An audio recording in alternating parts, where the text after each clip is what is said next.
Bryce, what's up, man? How are you? Oh, we're doing this? I'm doing good. I'm just throwing you on this opening right here. Oh. Look at this. They're staring at us. Hold And on. how awkward is this? No, don't leave now, Bryce. Don't leave. Yeah, come sit. Bryce is gone. Hey, listen, I know you guys are looking at us like, why do they put the two best looking people on the podcast at the opening? Because it's going to be like, how are they going to top this, Bryce? How are they going to top this, you know? I don't know. Maybe with a 6'4" ex-convict. That is a great setup to our podcast today. I love that. Everybody's bought in. Hey, here's the thing. I want to tell you guys, this podcast is sponsored by Kool-Aid Jammers. You remember Kool-Aid Jammers, Bryce? No. You're old now. Is you this realize that, right? Kool-Aid Jammers isn't a thing You for realize you're old now, Man, right? I need to stop doing the sponsorships. You want to know what's the crazy. funniest thing? The third graders that I'm teaching in my class right now were born after you graduated high school. That is crazy. You know, but that stuff doesn't bother. Listen, anyways, Bryce is trying to put me down, but this podcast is going to bring you up in the name of Jesus. I heard you were a part of a comedy troupe. We'll talk about that soon. All right, guys. Thanks for joining the podcast. And hey, put down in the comments, who would you like to have on the podcast? This is your time to say what you want. And please don't say Bryce, because we've had enough of him on this podcast already. It's ridiculous. I replaced him. He's just mad. A little bit.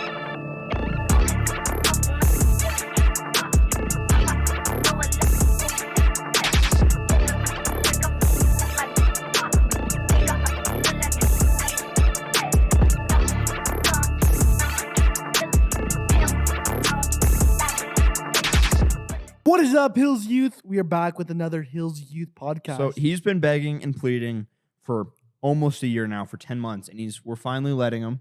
First off, before we get started, introduce our amazing guests. G, do you have anything to say to the camera? No, I don't actually. I'm just He's Bryce's trying comment. to keep it low. He doesn't want anybody Well, trying to come I'll and say find it. him. Don't forget to smash that like button, hit that sub, and destroy, obliterate. Anyways, what's up, Bear? We got What's Bear on the up? podcast. Pastor. Yeah, let's go. Pastor Hey, Bear just so you know, Blakely. G, the only reason you're on here is because I pleaded for you, man. I got you here. Do I have to pull up the emails to prove that you didn't? It was like face to face, bro. It was not face to face. Yeah, I got you here, bro. I was actually sure because about that? I love you, man. I was there. I love It's you. a fact, dude. I love you too. I've known this kid for like a long time, man. I remember he was just a little baby boy. I coached him in Was it baseball. like 7 years, 8 Yeah. years? Mhm. Yeah. Wow. Were you the one who got him to come to the first round? I mean, I'm the one who made his Nah, baseball it career, wasn't. dude. Like, No, there wasn't. Wait, what did you say? I taught him everything he knows. Now he's on the high school team, you know? Oh, G. What? He's pretty quiet. Oh, he's quiet all of a sudden. G might actually want to box you, bro. Oh, shoot. Let's do it. No, I'm trying to- good for now. I'm good. I'm yeah, tired. You he's know? good for Yeah, now. I'm a little tired. Yeah. I'd be scared too if I were you, G. He's tired from carrying our team on his back. Yeah, so we have Bryce over here. What's up? Janero G. Lopez What over here. up? I probably pronounced that wrong. And my boy, Bear Blakely. How you doing, dude? I'm doing good, First man. time on the pod ever, following your Tonight Show and your awesome sermon at the youth. Yeah, man, it was awesome. I enjoyed it, and I'm super stoked to be here. Thank you guys for having me. Yeah, Very of course. welcome. Cool spot, cool setup. Love it. Yeah, we've been wanting you as a guest for what, 6 months now, Bryce? A long time. Yeah, your but name got thrown out at meetings several times, and we Vaughn finally kept were able saying to get no.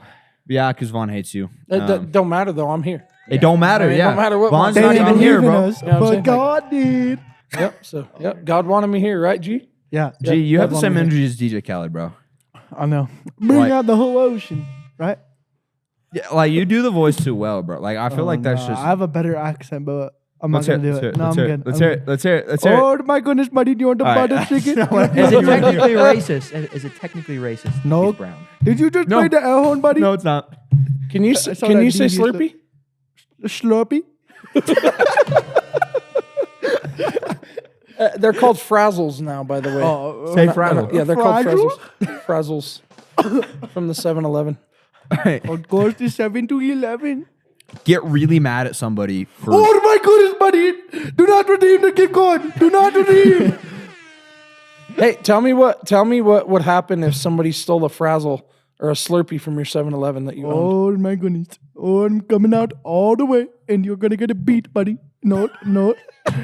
I'm gonna throw one of those little hot dogs at your face. and I hope it burns you. Bro, he could be on The Simpsons. It could. Oh, you He could be could on actually Bring bro. back Simpsons a did. poo. Bring Yeah. back Bring a back poo. a poo. You could do it. Bring back a poo. Mhm. R.I.P. a poo. Hold my. Disney hates everything good. Hold- Disney is an evil corporation. I will stand by it. Disney's controlling the government. Oh gosh, here we go. Is this a political podcast? No, we're not technically supposed No. to be political. But if we do want to talk about the USA, did anybody see the hockey game that happened? What's hockey? Does anybody know what watch you're hockey? Or? No. Oh, well, I don't necessarily watch hockey, but I saw what happened. So, in today's political climate, Canada and the U.S. It's a political climate. Oh, you got to talk about the tariffs. He's going to talk about the political and economic state of the world. Of course, The U.S. and Canada student body presidents are am I kind right? of not friends right now. Well, we are, but we're not at the same time. Shout out to Governor Trudeau. Yeah, Governor Trudeau. I'll have to cut this whole thing. So basically, yes, 2 nights ago at the America versus Canada game for the what's the tournament called? The four nation tournament. I don't think anybody knows but you, bro. Yeah, I don't. Okay, really- sorry. They started playing the American. look at me, They I'm started not- playing the American national anthem, and every Canadian in the room booed at the American. I actually heard that. Yeah, I did hear that. You know what? I did hear that. In the after that game, after the national anthem, in the first 9 seconds, our American hockey players caused 3 fights Yeah. and won all 3 fights, and then we beat Canada at their own game 3-1. I actually heard that like right away when the puck dropped, the gloves came off, like fixing to be like that with me and G here in a minute too. But yeah, puck dropped, can't gloves fight, came if I'm off, gonna be and just honest. went down. The coolest Well- rule in NHL ever is that the refs can't stop it unless they're on the ground, and that's awesome. Like Yeah. you can't. People Just need such to a know, part of the game. You can't boo the national anthem, the Star Spangled Banner. You can't, because then America's just gonna fight you. I mean, out of respect, I wouldn't think that either side would be doing that to either one's anthem. Like whether it was "Oh Canada" or it was the national anthem. I think Oh, there should be Canada. there should be respect there for from each side. I I'll think be that there honest. should be respect, but Canadians are just our little siblings. Gee, so- can you do a French accent? No, I actually can't. Can anybody, Bryce? I bet you could do it. Oui, oui. That's all. Did I you know. just say wee wee? Yeah, oui, oui. Bonjour. Bonjour. How are you today? All right, keep going. All right, that's not bad. That's not bad. Now say you hate those darn Americans. We hate those Don Americans. It's becoming a down Donald south. President. We are Donald from- Trump impression. we are- Sounds like we are Donald Everybody knows the darn Americans. Bro, you're just going into your Trump accent. I don't know how to do French. I don't like France. It's nasty. Aren't you like about to It's become nasty. like? I guess it smells like pee over there. Is there Paris at least. is there anything about in the Bible about hating things or hating people? Like is that we something- don't- Is that where you should be at, Bryce? Never. I Okay. don't hate anybody. All right, I'm just calling you. I don't hate anybody. Good job. Hate is- I'm actually part of that In band. the You eyes of cannot- God, hate is the same as murder. You so- cannot like them, but I still cannot like love people. them. Correct. Yes. So if you were like to come in contact with them, would you just love With a them? French person, Yeah, would you love them? Oui, oui. Have I you would ever met say a I French love person? you. Now learn how to fight a war. Have you ever met a French person? No. I feel like Bryce is like my dad. Like for real, like my dad's super wrapped up in politics and like hardcore, bro, like Fox News, like die hard. And I'm like, dude, it's not that I don't care, but I am not getting wrapped up in that stuff. Like Dude, I'm just not, you know. Bryce is gonna sit behind a desk for 4 years. He's gonna come back talking about the tragedy of war, and like getting all this. When I was in the army. Oh and yeah, it's gonna- back when I was in Nam. when I saw things you never would understand. It's just like him doing a spreadsheet for the When I government. was in on Pakistan. Excel. Well, I am going to be working in a hospital, so I probably, unless I get deployed, I probably won't be saying war. I'll tell you one thing that's cool about Bryce though, and this is being honest.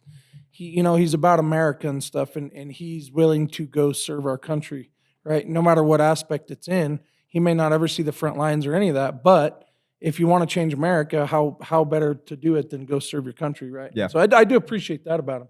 Although I don't, he gets very wrapped up in politics a little bit sometimes. But hey, that it is Well, what it is. I He's mean, gonna what he's gonna happened- change the world in the Hey, army. What happens that's what's happening in the world right now, right? So might as well stay caught up in it.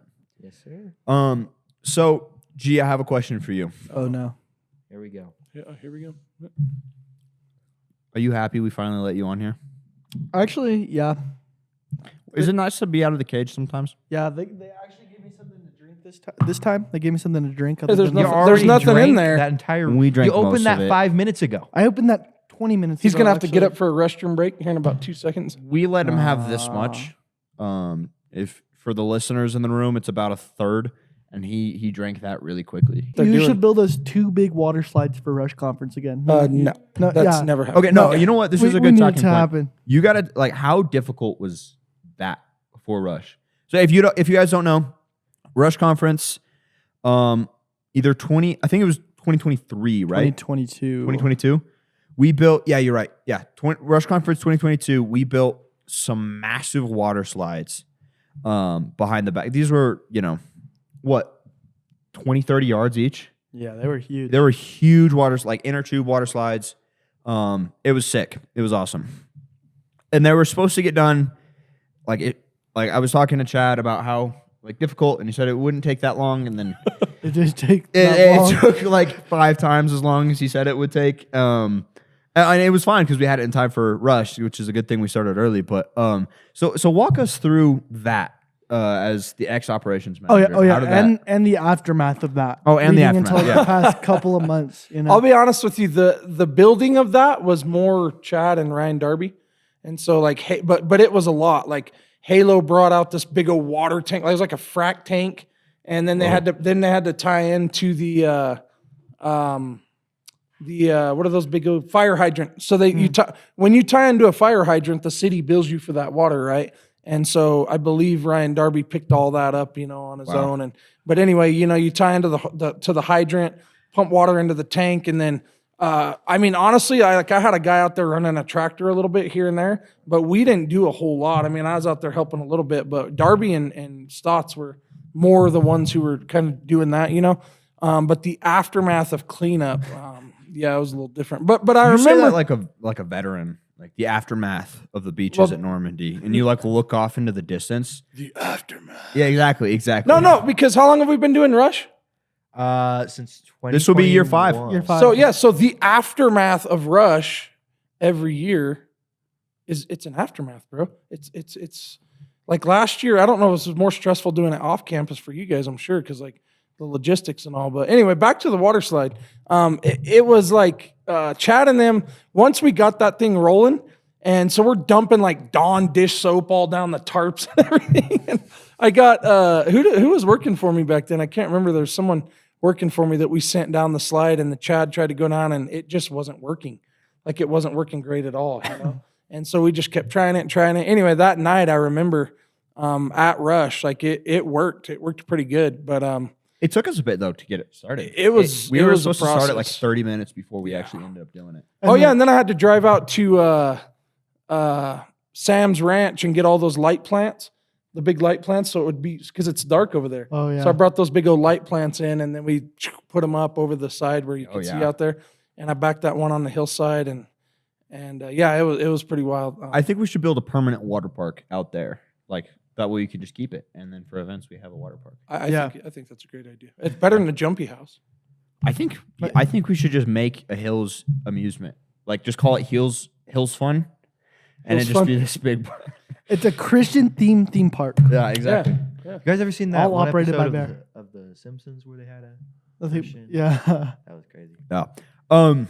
So, G, we talked, or not G, Bear. I'm so sorry. Bryce called me G one time, and then started like adamantly apologizing. Well, I know, but you called G Bear, so he should feel honored. I don't feel honored at all. That's not a very. Whoa! All right, they're gonna box. They're gonna box. All the things I taught him too throughout the years, I know, man. the young man he's become. Is that why he's so whitewashed? And I get no credit, bro. That's exactly what it is.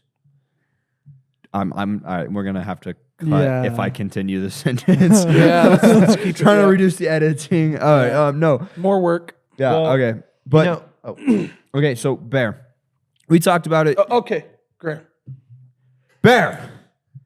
Okay, Bear. Listen to me. Okay, Graham. We talked about this. We talked about how you were the operations manager. How did you get started? And then you became Pastor Bear. How did that transition go? How did you start becoming the operations manager? What was the career like throughout that whole thing? I hope that's too loud to use. That'd be really funny. That was really loud. Okay, let's just. So a restart. lot of people may not realize this, but my role is still the same, and so I'm still doing operations. but my title has changed to pastor of operations. So all the stuff I was doing before, I'm still kind of doing. Gotcha. And kind of have the title now.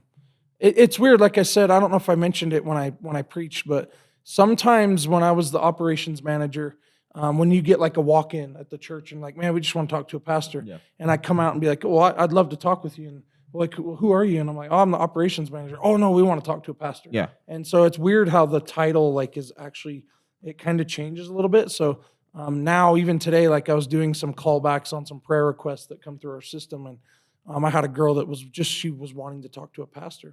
And like when I called her, I was able to tell her I'm a pastor. And so I think there's some sort of comfort and trust there with that title. Yeah, for sure. But the operation stuff is kind of still my gig, you know? So still kind of doing that stuff, which I enjoy. Yeah. I don't want to be glued to a desk. I don't want to fly a desk. I don't want to do those kind of things. And Yeah, so gotcha. operations is cool because I get to be part of youth. I get to be part of like every ministry. And I kind of get it. Sometimes it's a lot supporting all the ministries, but it's something I enjoy doing because I kind of get my hands on a little bit of everything, and I'm up moving around, chasing parts and stuff like that. So I enjoy that instead of more like sometimes I'll walk by and like some of the pastors are just in their offices like all day. Like I can't do that. That drives me crazy. So I enjoy getting to move around and do the stuff that I enjoy doing, and also get to do the pastoral side of things too. So you ended up, you started as a Hills Kids volunteer, Yeah. right?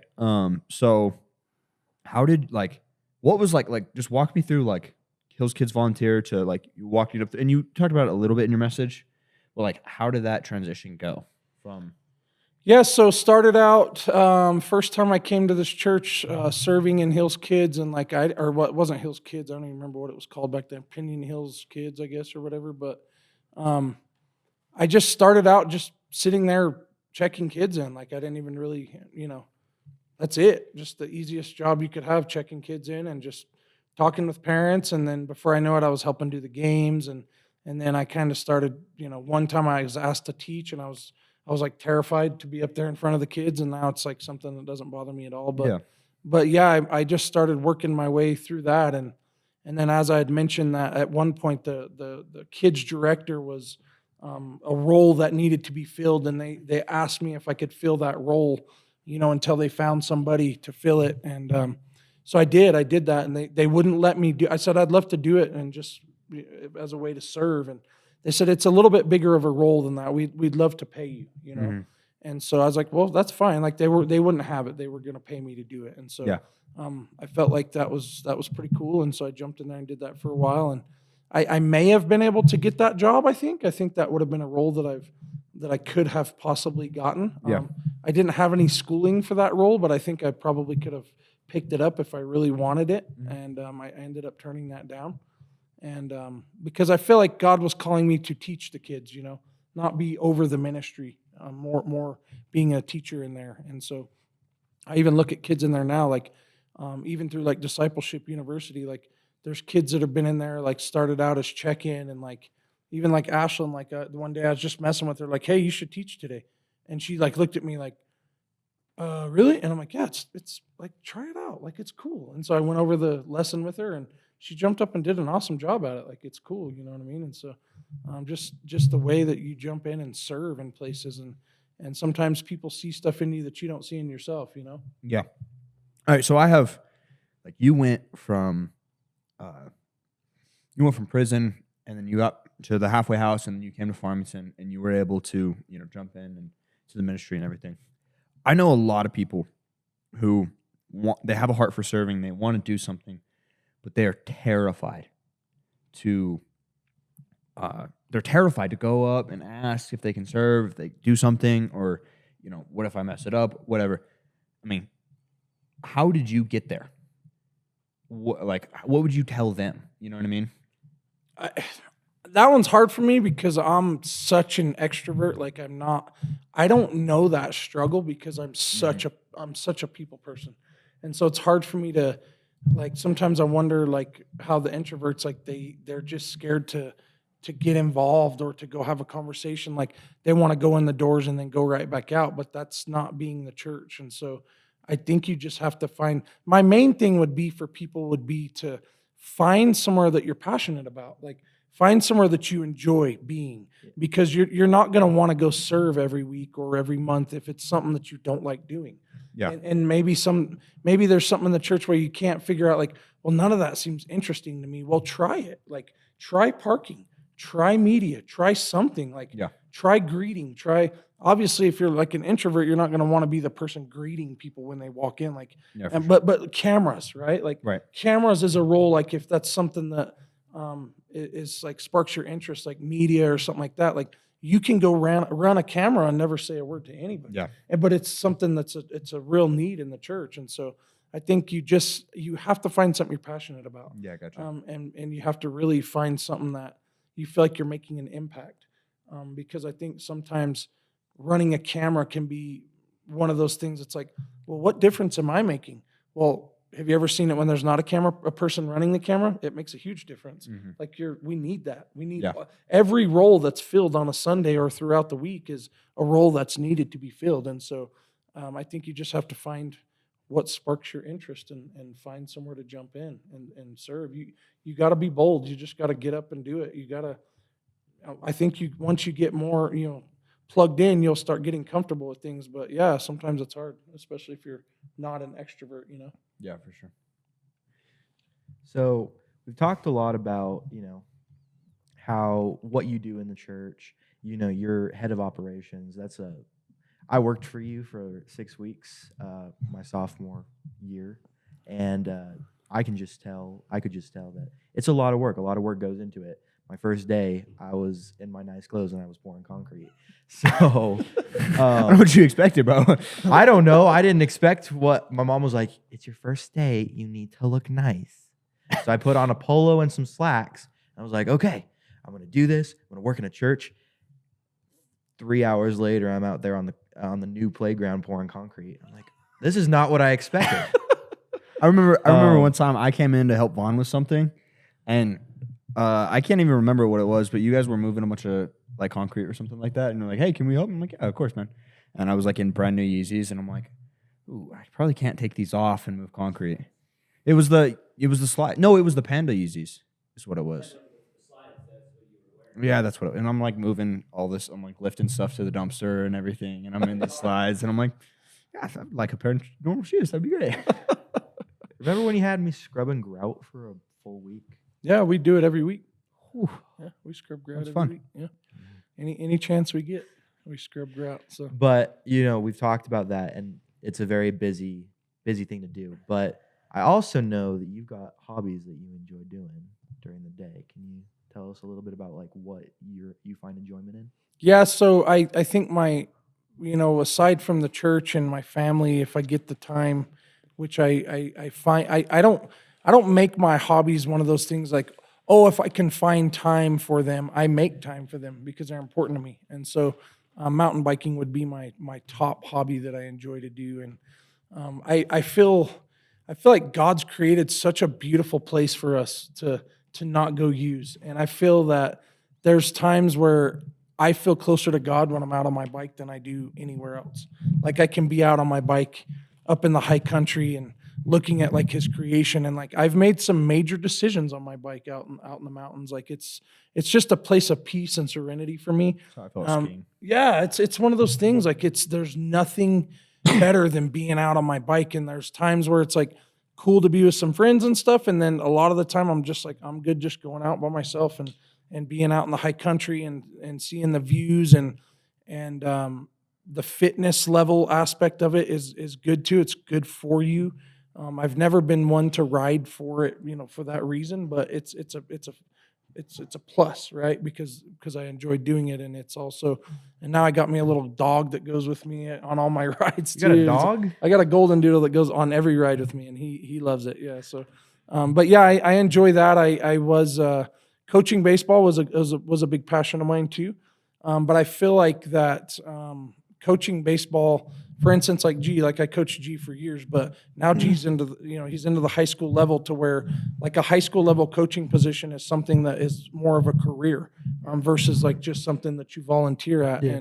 And when I look at an opportunity that came up to me this year to be a coach of a a pretty good sized team coming in here. I had the opportunity to possibly be involved in that, and I had to think about the amount of time that and effort that goes into coaching baseball, and am I really making a kingdom impact with it?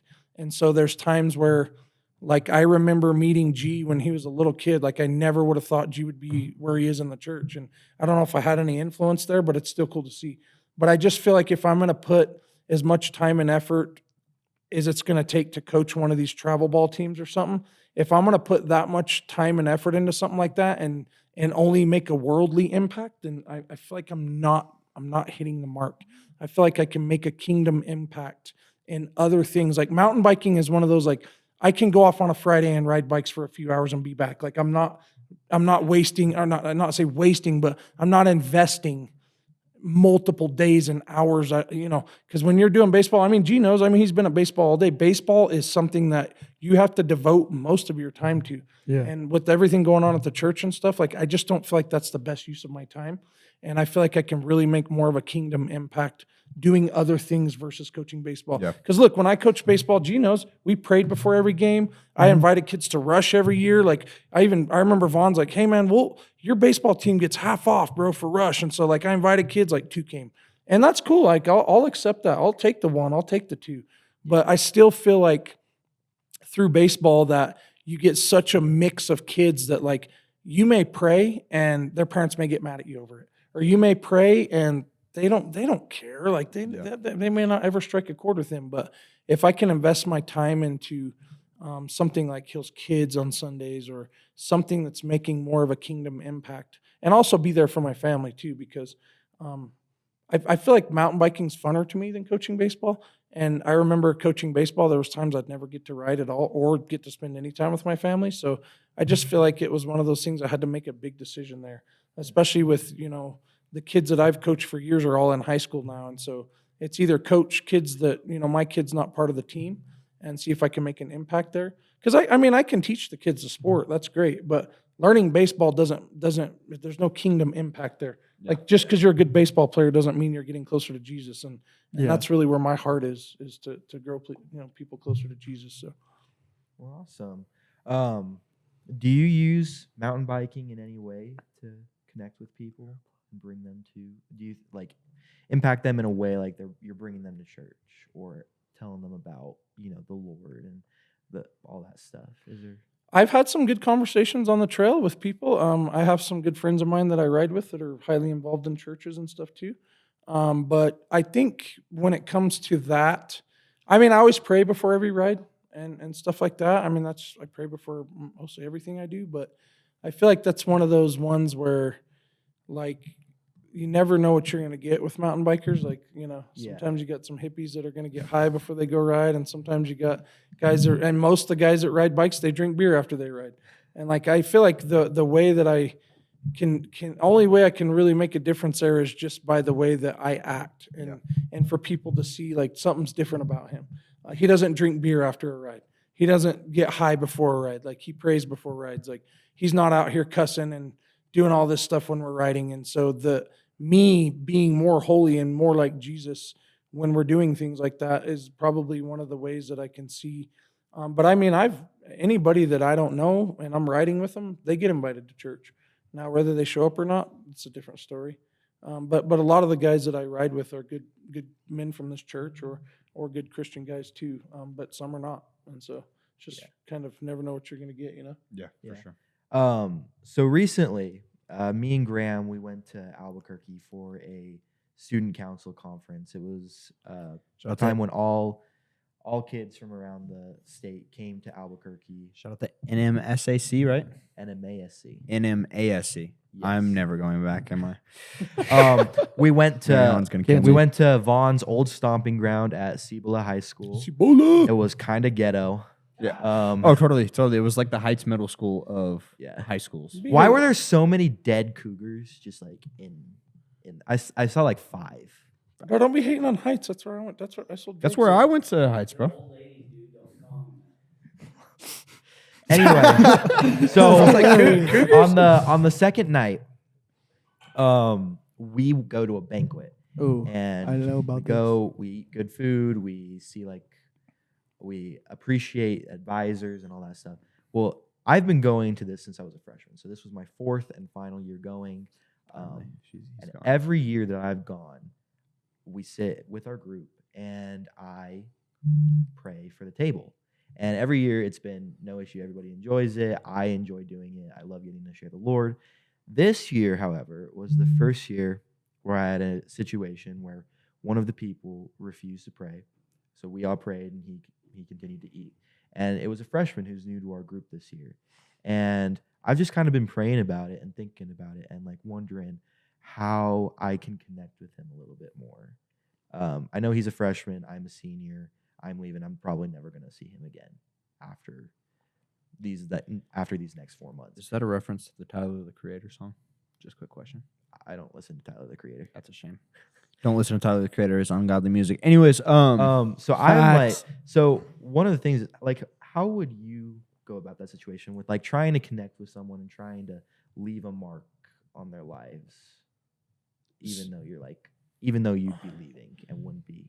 Well, first off, kudos to you for being bold and courageous in the gospel, like, and not no matter what people, because Scripture talks about people are going to hate us for loving Jesus, like it's going to happen, and so good job for doing that. But you got to realize too that kids are a product of their leadership in their household, and so that kid has probably been raised up to think that there's probably some, and I'm not saying this is always, but I will say that if you're raised in a home that goes to church every week and stuff like that, then that's probably what you grow up believing, right? And so who knows where that kid is in his household? Like, you never know. But right at his age, kids are getting to the age to where they're able to make their own decisions, right? And so, when everybody grows up and they move out of their house, like, it's their decision whether what they do with their lives. Like, even with you, like, you're leaving, you're going to the army. That was your decision you made. And whether your parents like it or not, that you're an adult, like you're growing up. And so, but I would say that the first thing you would do is approach him with love and grace and know that he could have been hurt by a church. There's a lot of church hurt in this world. And because people put their faith in churches, people put their faith in pastors, and instead of following Jesus, they follow humans. And when humans let you down, it's hard to come back from that. I know people that are very strong and Christian. They love Jesus very much, but they don't like the church, and that's unfortunate because there's church hurt there, and so there could be that. But I would say you have a conversation with like, hey, I noticed that when we went to pray that you refused to. Is there a reason why? And I'll bet you something comes out that just hits you like a ton of bricks. Like, there's probably something that kid, there's got to be some sort of reason why I'm not doing that. Like, he was bold about saying, I'm not going to pray. Maybe the way he was raised, maybe he has some church hurt. Maybe he feels like God has abandoned him. Because we all know, I mean, look at the series we're going through right now.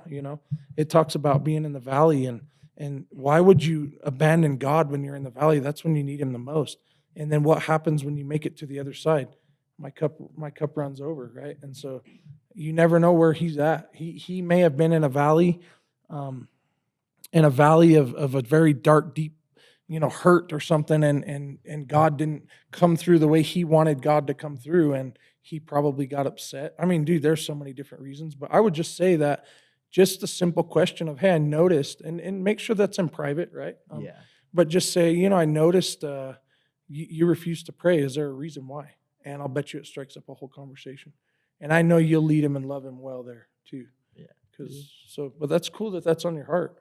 Yeah, it's been something that like I said, it's something that I've done every year. We've been to that banquet. So for 4 years, 4 different groups of people that I've gone with. And this was the first year where someone had refused to pray with me. So it was just something that, honestly, it kind of took me off guard. Because usually I'm with people who believe the same things as me. I spend a lot of time at the church, and I know a lot of the people that I have in my Senate class, believe in God and all that. And so it just kind of took me off. It kind of took me by surprise. I mean, I don't know him too well. I know him a little bit. We are in 2 different Senate classes. So, but yeah, so that's just something that has been kind of weighing on me. Like, just trying to figure out how can I approach the situation with love? Because to be honest, like I'm not the greatest with confrontation, and I'm not even saying that it would be a confrontation, but just wondering like how can I approach this and try to make his life better, or just trying to figure out where he's coming from. So Go ahead, man. Well, the other thing too, and I probably missed it when I said all that, because you got to be careful with, you see that out of a young man, and the first thing you do is approach him about God. Like you may try to build some sort of trust or relationship there. Like you just said it just now. Like I don't know him. Okay, well get to know him first, right? And don't make it right away about, well, how come you don't believe in Jesus? Like he doesn't trust you. He doesn't know you either. Yeah. And so if you build up a little relationship with him and start to kind of say, hey man, let's go get coffee sometime and just get to know him. Like who is he? What does he like to do? And get a little bit of built up trust there, where it's like he feels like you're maybe kind of his friend. And because let's be honest, when a stranger comes up and tries to speak life into you, you don't know them, you don't trust them. Why would you? You don't know them, right? Can't just trust everybody. So if you're to build a relationship with the kid and say, hey, let's go have coffee. Like, what do you like to do? And maybe he loves to do the same thing you do. Or maybe he's like, man, I love to go watch movies. Well, let me take you to a movie sometime and don't even mention God at all. Just visit with them. Say, hey, how are you? Good. What do you like to do? How old are you? Where are your parents from? Where are you from? And just get to know the guy. And then maybe at that point, there's a little trust built up to where you're able to speak a little life into him. Something I've noticed is like, Jesus is the ultimate blessing, right? Somebody sharing the gospel with you could very well mean your salvation. And so oftentimes when strangers approach us, no matter what they're asking for, but especially if it's about Jesus, we tend to view it as an attack. And Jesus should never be felt like an attack, because that actually just builds further resentment and closes him off more. Yeah. So I have a question for you, Bryce. Okay. On sighing in the background. No. Chrissy's mad at him. He's sleeping on the couch tonight. Yeah. No. It's all good, bro. I got a spare room. You can come over. I got that too. Anyways, no, Bryce. So, like, all right, you say most of the people around you are, at least on those trips, are Christian, or Usually. Or at least people who have similar beliefs to you. Do you feel that way, like, in your school, in general? In our school, I gotta say, I feel like there's a good portion that at least claim to be Christian. Now, it is a public high school, and right. You're not living the Christian lifestyle, but I'd say there's a good chunk that at least claim to be Christian. So, sorry, go ahead. However, I do think,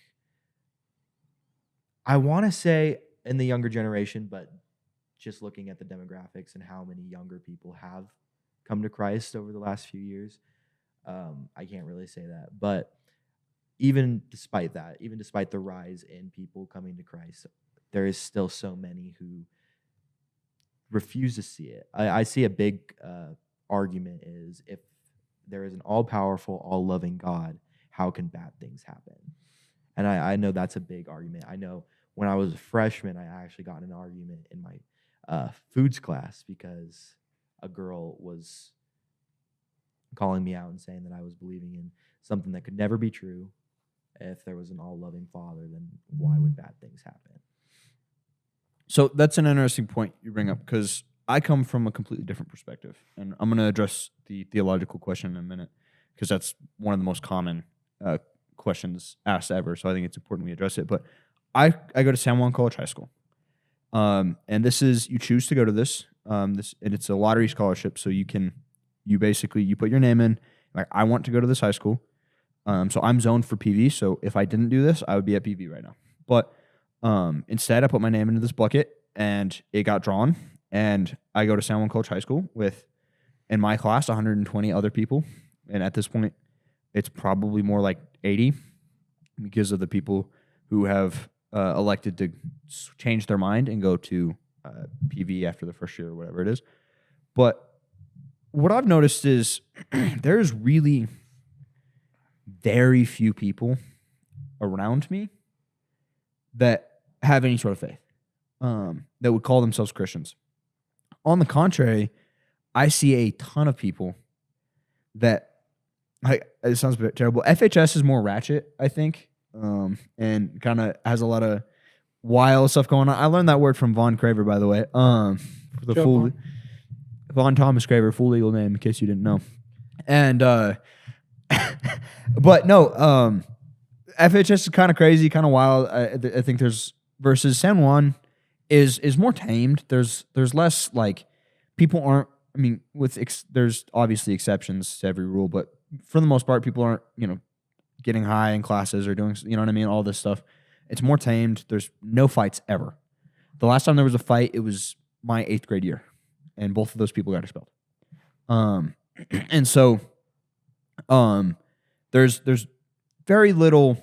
There's a lot of little drama, but it's very decentralized from the faith aspect, and so that's a really interesting to me. That it was very surprising that everybody, or not everybody, but that it was really surprising that this was your first year that you had confrontation. Honestly, how much do you feel like you're sharing the gospel to deaf ears? To who? To deaf ears.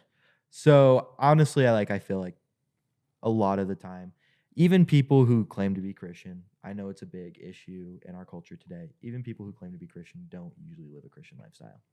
And when you're trying to talk about things like, hey, we don't like this is how I feel. I feel like, I shouldn't have sex until marriage. I feel like I need to obey my mother and father. All that stuff. I remember when I was a sophomore, there was this girl. She claimed to be Catholic, all those things.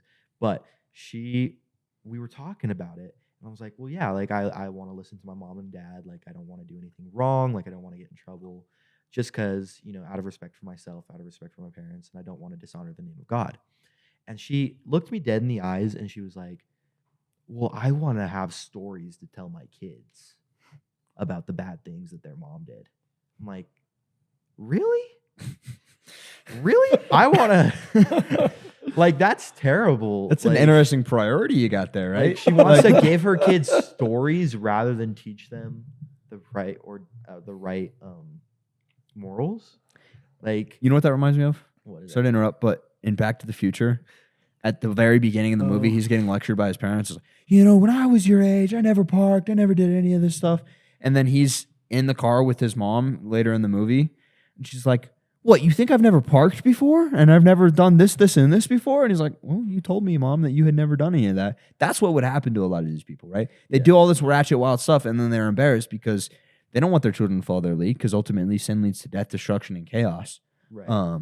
And that's not something that they want their kids to learn, but they go out and seek that. And so that's everybody interesting. claims that they want to live their lives to the fullest, and when they say that, what they're meaning is they want to party, they want to, Same thing with sleep around. you only all those live things. once. Like, oh, you only live once. That's an excuse to do something stupid. Use this, do this, go to this party, and that bugs me a lot. Go ahead, Bryce. I think we're gonna go to the same place. So, where do you think we were gonna go? Hopefully to heaven. Yeah, hopefully heaven. If we if we only live once, then why would we want to make these Right. mistakes now? That's kind of like what I told her. Like, for me, I don't want to have kids for a really long time, but still, for me, when I do eventually have a family, when I do eventually have kids, I want to tell them, like, when I was younger, I didn't believe in God, but then through time, I gained a relationship. I grew my faith. I met good, godly people, and I just wanted to live my life for Him. I wanted to be an example for other people, because I want to be the people that look to be in this situation. I would rather be the person that people call for help when they're drunk and they need a ride home. I want to be the person that they're calling for advice if they did something wrong. I don't want to be on the other side of that phone. Yeah, absolutely. Absolutely. Bear, I have a question for you. So we talk about you only live once. Have you ever had that mentality where it's you only live once, let's do something stupid? I mean, not really. Although I did lots of stupid things, I never really looked at it from that Gotcha. perspective. I just think that I mean, do we really only live once though? I mean, I plan on living for eternity. So Right. when people say that, I feel like they're so far from God that like it's all about worldly flesh. Like it's all about their flesh and what their flesh wants. Yeah. And they're going to do whatever. I mean, they're going to do immediate gratification is what they're wanting Yeah. versus something working towards something bigger. You know what I mean? Like working towards having, what's crazy is like even during my sermon, I talked about how it says the thief, he comes to steal, kill, and destroy. But Jesus says that he came to give us a rich and satisfying life. And I think that the more and more people live in the flesh and in the world, that they think that this great life is partying and being disobedient to the Lord. But if you start following God and you really start living in Christ and not just saying, because it's like I told you guys, I mean, I started my sermon out like how I didn't grow up in church, right? But I believed in God. That doesn't, to me, that, I mean, what's the term Christian mean then? Does it mean that you believe in God or does it mean that you're truly following God? Faith without works is dead. Yeah, because following God is a whole different ballgame than believing in him. So I believed in God for years, but I follow Christ now. And there's a big difference there. And it's like I said, people get caught up in thinking that it's so fun to live the way that they live, partying and drinking and doing all those things. When have you ever tried to follow Jesus and the rich and satisfying life that he promises us in his word?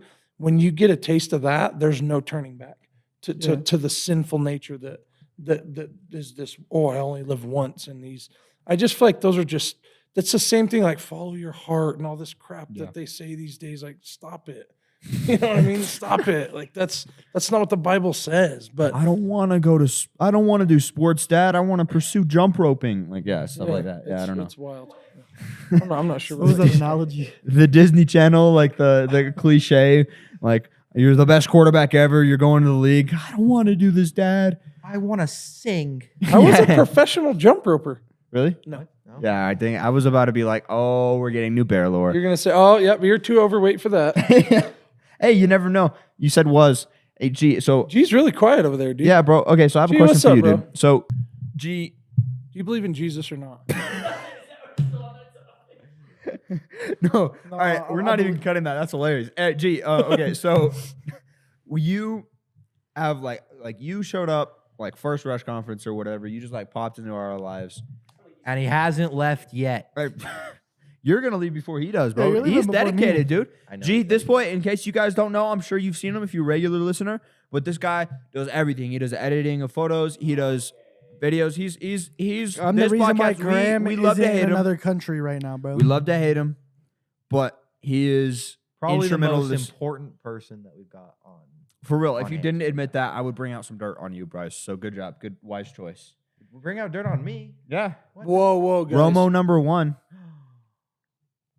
That if G was there, it wouldn't have happened. We So already know G, about you Romo. popped into our life like a bad zit. Yeah, exactly. Yeah, And except you know, became a great facial feature. But how does your He became a beauty mark. He What became is- a beauty mark. what is your like story? Did you like grow up believing in God? How does that background happen? Because if you're on the podcast, you got to talk about this stuff. That's true. That's true.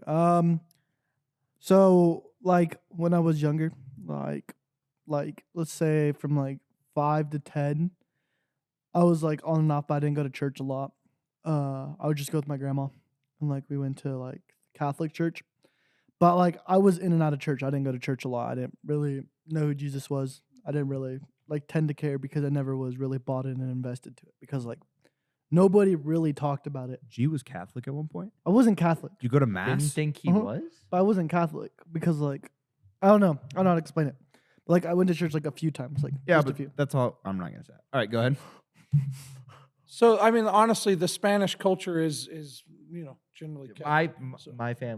My family's from Spain on my dad's side. Yeah. They're all Catholic. Same thing here. Also, My for, dad's side is all isn't your Catholic. family also from like Bloomfield or something? Yeah. Too? Yeah. Cholos. All the Bloomfield folks are Catholic too. All right, go ahead, G. Go ahead. But yeah, like nobody really talked about like Jesus in school. But I also was like in like during COVID, like that's when most kids started like to talk and get more friends and like understand more of the world. When I went to middle school, everybody was like talking about like Jesus and whatnot. But like I was kind of bought in now because I also Just kind of. what Just kind of. kind of I was stepping into it You're because stepping into it. that summer, my 5th grade summer, going to 6th, I came to Rush Conference for the first time. And that was it. That was Rush Conference was, you didn't, okay, interesting. Yeah, Rush Conference was the first time I ever came to like youth. Because I used to go to church like a couple times and I saw Bear. He used to teach us with like he had the projector on the wall, the videos, That was old school. We used to do the motions, huh? the motion videos. The singing, the motions. Yes. Uh-huh. Ah, Hills Kids, bro. The- Yeah. That was Pinion the Hills wall of Kids. prizes. Pinion Hills Sunday School, right? Fruit of spirits, not a coconut. You want to be the walls. I just prizes on the unlocked a wall. memory. I think of Fruit Bear of Spirit. teaching us that. That's crazy. Because fruit is love, joy, You were in there peace, patience, too? kindness, At one goodness, point, yeah. faithfulness, Oh, We man. little gentleness, Graham, with my self-control. grandparents, we were a sagebrush family, but every time my parents were out of town, I was staying with my grandparents. We were up at Pinion Hills Community Church. That's wild. Shout out to Exciting Tabernacle Baptist Church. I Anyways, just go feel ahead. being so old. Okay, all right. Hey, before Boxing we gloves start are coming shooting, out. we gotta let G We have got- his we gotta let time. me He's finish. finally on the podcast. Let him talk. Let them speak. Let him cook. Have you been cooking, G? Yeah. What I kind? think, What kind of food? we got some goldfish, extra cheesy, I thought he was whatever. going to say enchiladas. Graham bought it for me. Yeah. $30. Okay, but Sorry, Kim. So are you yeah. saying Rush Conference changed your life? yeah, I would say that. Flip that. Put that on the page. I would Yeah. say that. I started coming to Rush Conference when I got invited. But I didn't go to youth after Rush Conference. After 3 months, I decided to because if you don't know AA Ron, he texted me. I don't know how he got my number, but he texted me. Bro, he's on And- that. Yeah, he is. And he's like, "Oh, are you coming to youth?" And I was like, "Sure." And then I came like a couple times on and off. And then I started going like consistently around November. What made you decide to all right, I'm gonna show up every week? Cause like for 6th grade year, a lot of like kids were talking about it and everybody started going. So I Gotcha. was like, well, I have nothing better to do on my Wednesdays, so I would go. So then I started going consistently and like kept going and going and going. And like after a little while, I got offered just to like help with things around. Like I would stay later and I would like just help do random things like help put away the basketballs or like help clean up when stuff needed to be cleaned up or help just do stuff when stuff needed to be done. And then from there, I just started like helping doing more stuff. And like I learned a lot more. Like I learned how to do sound. Now I do sound for like other events other than at the church, like DJing stuff, podcast stuff from my school, Connie Mac. Like I do a lot of other stuff now in my community because I've learned stuff here. So like I would say 6th grade year. 6th grade year was the first time that I really encountered Jesus. And like I think it changed my view on how I should be acting in middle school because 6th grade year, that's like you trying to find yourself and where you should be and trying to be the class clown. And I think And thankfully, he did change. I did change. Yeah, I did change. Because none of us liked you that first time. yeah, I lost my. Nobody believes me, but I did lose my voice. I promise you. Dude, yeah, no, everybody makes fun of him to this day about his 6th grade rasp. Like he talked like this. As Bear, I lost my voice all the way through Connie Mac too. Nobody believes me, but I promise you, I believe you, lost my bro. voice. So from what I'm hearing, serving has actually made a huge impact in your life also. Yeah, Because you heard the good news of the gospel at Rush, and that was awesome for you. But Mhm. when you got offered an opportunity to serve God's church, Mhm. and you started getting plugged in there, and even though it was just putting basketballs away, that changed everything. Oh yeah, 100%. I mean, it's doing what God's created us to do, and there's no better feeling than that. yeah, Yeah. So I have a question. Yep. And I know a lot of people, I started out taking trash out, right? I started, hey, Graham, can you take the trash out? And I'm like, Mhm. okay, yeah, I guess I'll take the trash out or whatever. and then you got like yourself a little Red Bull with some sour strips. Dude, you progress from the trash, right? And then all of a sudden I'm, running production, and then I'm demoted from that and just doing pro presenter, whatever that is. He's not paying attention. Anyways, no, look, what, like I know a lot of people who say no. No, I'm not going to take the trash out. No, I'm going to put basketballs away. What made you, like, inside of you decided, yeah, I'm going to say yes to this? We'd be like, okay. Well, like, why would you not say yes? I don't think, why would I don't know why I wouldn't say, like, yes to it. Like, no, I'm not going to put this away. I have time. I'm not doing anything, so might as well help, you know?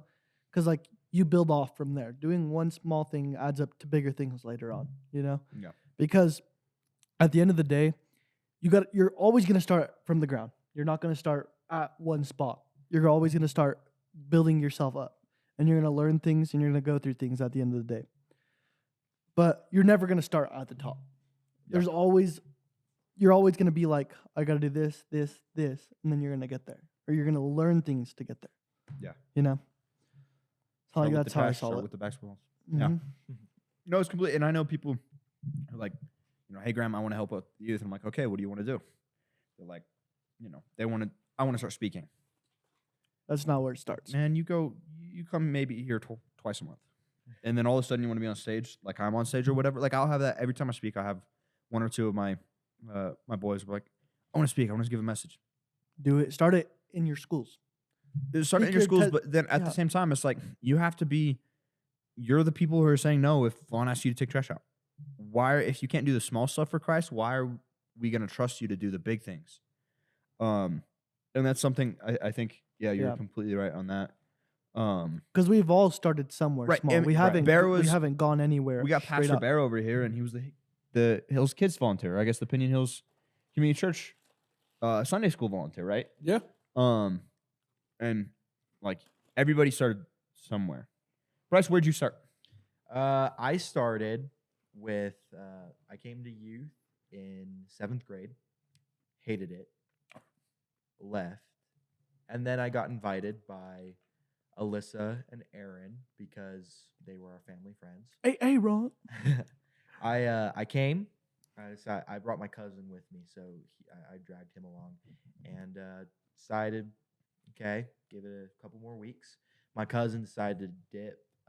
His dad didn't want him to attend another church. He just wanted him to stay at his home church. But I decided to stay, and I made friends. I made friends with Remington Stotts and Braden Davis. Rough crowd. Wild group. Rough crowd. I got stabbed by one of them.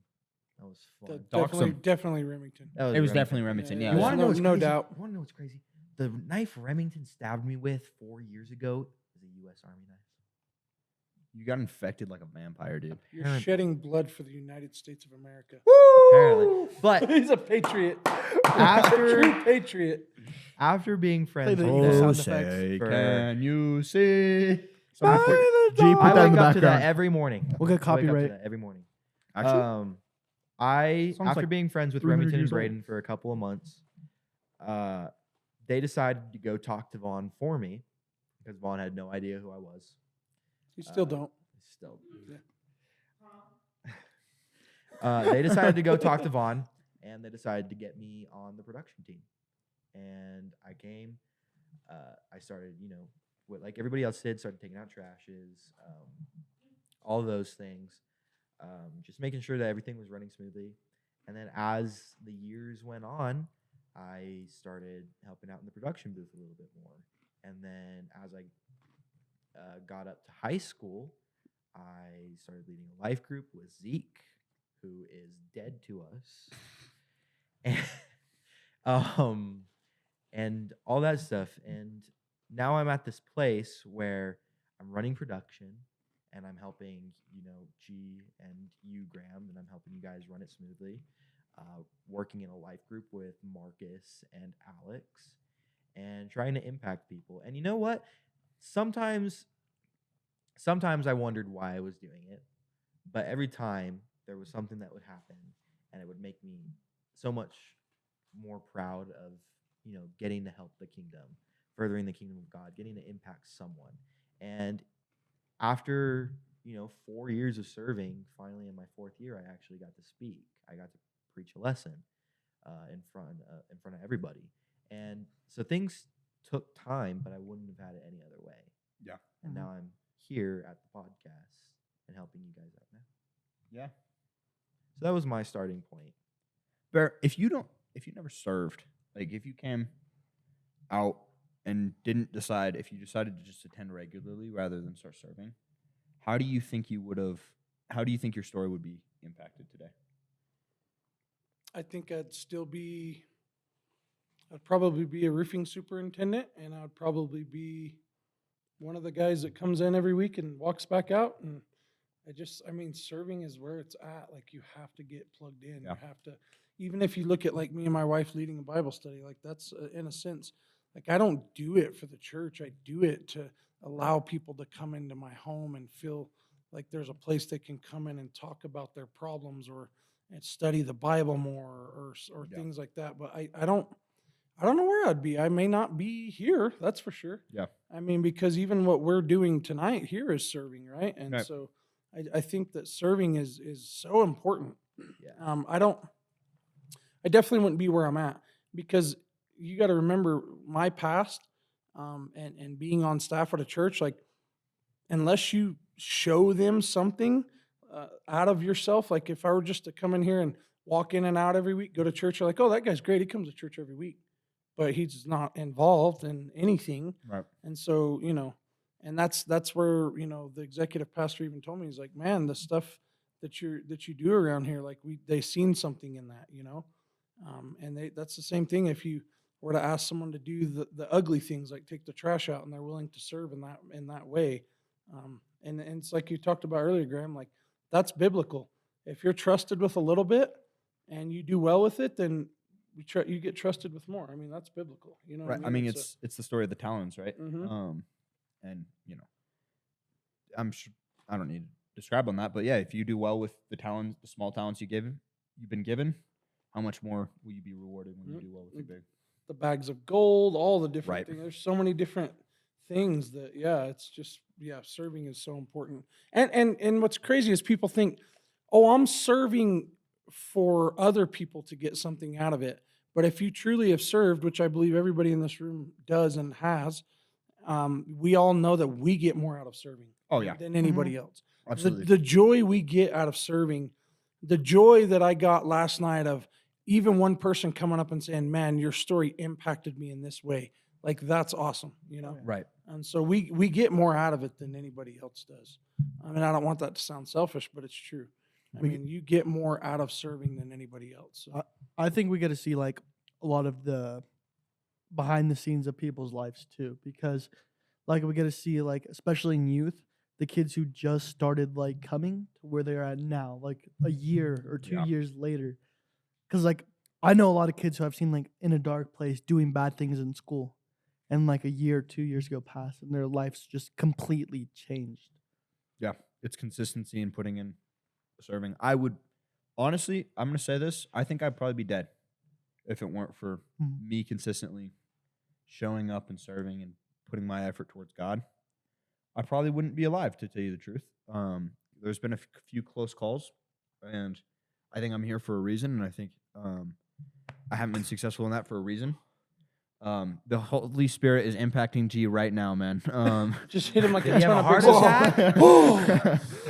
I was chewing Hallelujah. goldfish and it went down the wrong pipe. Homie inhaled a goldfish. It is crazy to see. So another thing, I started at the volunteering in the kids ministry 5 years ago, and just recently I finally now I'm a classroom coordinator. I actually work for the church now, and now that I'm on staff, those phone calls that you make to people who have donated or given their time, and just the thanks that you give them, and then the appreciation that they give back to the church. It's a good feeling knowing that you're impacting and helping people in all of these different ways. Yeah. And seeing the behind the scenes, some of it's hard, but it's so rewarding at the same time. I'll use production, and Bryce knows this, and G knows this. Like, I'll say it back there in the booth. If we do a great job, nobody notices us. Ideally, nobody knows we exist.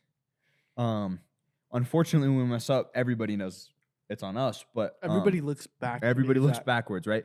But if we're doing a good job, people don't know our names, people don't know our faces, but we are helping everybody else do their job, right? Whether it's transitioning and making audio sound great for worship and all of those things, when we can aid in the behind the scenes, that way God is shown at a high level.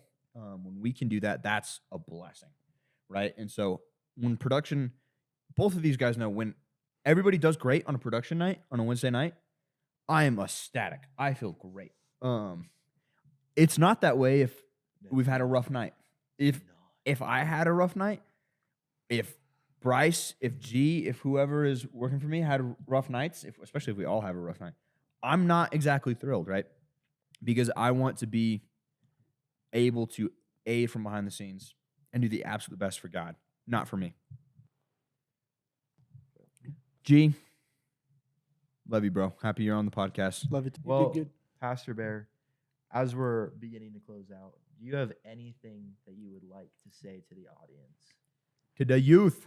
Is this a specifically towards the youth? Absolutely. Absolutely. Okay, so think about Bill's what youth pod right there. Think about what we talked about. We talked about serving, and we talked about a young man that sits over here that's highly involved in our church that, it changed his life coming to Rush Conference. So go to Rush Conference. Yeah. It will change your life. RushConferenceNM.com. I won't be there. It can change your life. It will change your life. And it's awesome to think that he came to, because look, youth is about coming, and a lot of the time people will show up for basketball and things like that, but if they get to hear the good news one time, it may impact them for eternity. And so that one time that G came to Rush, that probably changed his life, and not just his life, but his eternity. And so I would encourage all the youth to get plugged in somewhere, show up. This is your people. This is the body of Christ. And so show up, get plugged in, and say, how can I help? How can I serve? Yeah. And if it's take the trash out, take the trash out. Like G said, you don't start at the top. Yeah. And there's nothing wrong with taking the trash out. I clean toilets. I do what I got to do around here. It doesn't matter, right? I mean, Yeah.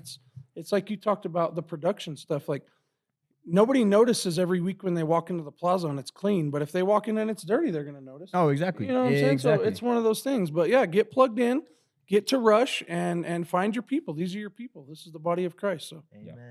Absolutely. Well, thank you, Pastor Bear, for Thanks for coming having me. on and telling us your story and how God has changed you. And all it takes is one moment to impact you forever, and that hopefully we can provide that for other people. Yep. Absolutely. hope slingers, hope dealer, Hope dealer. Hope. I'm a Yeah. hope dealer, Hope dealer. not a dope dealer, a hope dealer. Hope dealer. All right. Thank you guys for watching this video. We'll see you next time. Don't forget to smash Don't that forget like to button. smash that like button, hammer the subscribe button, and absolutely obliterate the comment section. Until next time, guys. See ya. See